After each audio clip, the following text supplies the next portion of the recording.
Kei te kimi i te tāhuhu o te mātauranga i ngā rōpū Māori ki te whakapakari i ngā pūkenga reo Māori o ngā kaiako puta noa i ngā taumata katoa o te rāngai mātauranga.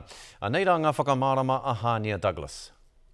He whakamārohirohi i te rāngai mātauranga whānui i te taha ki te reo Māori. Koina te whāinga o te ahu o te reo Māori.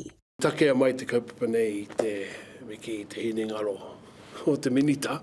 Minita Kelvin Davis. Nāna te te rōpū i whakakao mai, kia waihanga tia te tehi kaupapa e nui ake ai te aheinga o te rangapū kaimahi mātauranga.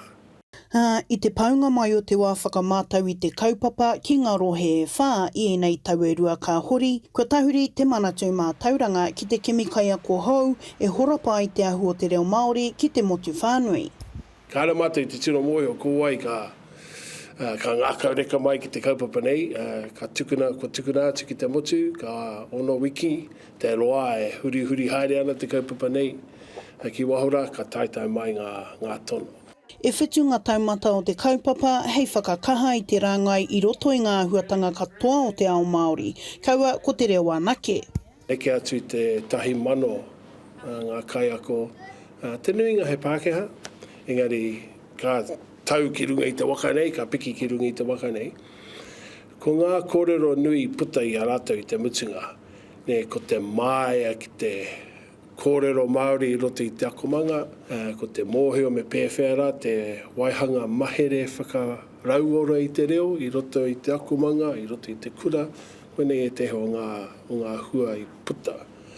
Hei tā paka ki winiata, tetahi o ngā kaiwhakau i te kaupapa, he timatanga noaiho tēnei, i runga i te whāinga kia tangata whenua te noho o ngā ahuatanga Māori ki roto ki o tātou akomanga.